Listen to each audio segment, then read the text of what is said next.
নমস্কার বন্ধুরা, স্বাদে মায়ের রান্নায় সকলকে জানাই স্বাগত। আমি আবার একটা নতুন রান্না নিয়ে চলে এসেছি। আজকে করব মোরলা মাছের চচ্চড়ি। তো তার জন্য তো মোরলা মাছ লাগবেই। তো এই যে মোরলা মাছ, এটা আমি কেটে ধুয়ে পরিষ্কার করে রেখেছি। এছাড়া লাগছে পেঁয়াজ, রসুন, কাঁচা লঙ্কা, আদা। আমি এর মধ্যে দেব গন্ধরাজ লেবুর পাতা, টমেটো, ধনে পাতা, এইগুলো আমার লাগছে। এবার পেঁয়াজটাকে আমি লম্বা করে জিরি করে কাটবো।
একটা বোল নিলাম। এই বোলের মধ্যে এবার আমি মোরলা মাছগুলোকে দিচ্ছি।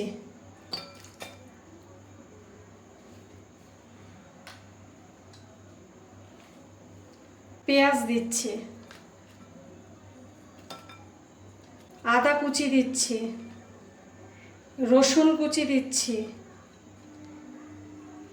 লঙ্কা চিড়ে রেখেছি সেই লঙ্কা দিলাম, টমেটো দিলাম,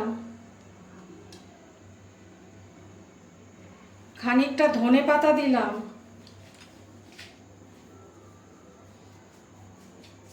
আর একটু লেবু পাতা দিলাম। এবার এর মধ্যে স্বাদ মতো লবণ দিলাম, হাফ চামচ মতো জিরের গুঁড়ো দিলাম, হাফ চামচ মতো হলুদের গুঁড়ো দিলাম, আর লঙ্কার গুঁড়ো 1 চামচ দিলাম, আর সর্ষের তেল দিলাম। বেশ খানিকটা সর্ষের তেলটা দিতে লাগবে। দিয়ে এবার মাখবো এটাকে।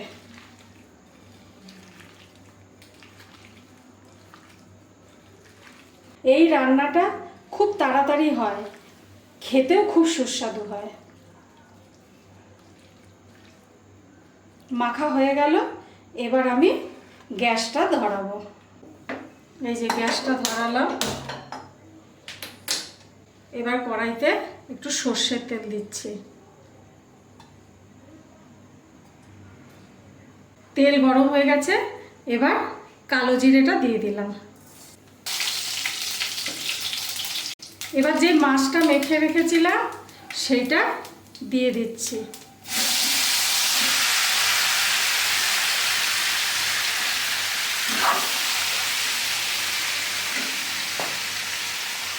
ওই বাটিটার মধ্যে গুলে একটু জল দিয়ে দিলাম, এছাড়া কোনো জল এর মধ্যে পড়বে না। এবার 10 মিনিটের জন্য এটা ঢাকা দিয়ে রেখে দিলাম, আর আঁচটা একদম লো করে দিলাম। এই যে ঢাকনাটা 10 মিনিট পরে আমি খুলছি। এবার এই আলতো করে এটা নাড়াবো, না হলে মাছগুলো না ভেঙে যাবে। এই যে একটু পাল্টে দিলাম, দিয়ে আবার একবার ঢাকা দিয়ে দিলাম। এই যে এবার ঢাকনাটা খুলে দেখলাম পুরো হয়ে গেছে। এবার ধনে পাতা খানিকটা ছিটিয়ে দিলাম, আর একটু গরম মশলা দিলাম। দিয়ে এবার ঢাকনাটা বন্ধ করে গ্যাস বন্ধ করে 2 মিনিট রেখে দেব। এই যে আমার মোরলা মাছের চচ্চড়ি পুরো রেডি। এবার আমি সার্ভ করব। আমার মোরলা মাছের চচ্চড়ি কমপ্লিট। যদি এই রান্নাটা ভালো লাগে তাহলে লাইক, শেয়ার আর সাবস্ক্রাইব করবেন। আর এতক্ষণ এই ভিডিওটা দেখার জন্য ধন্যবাদ।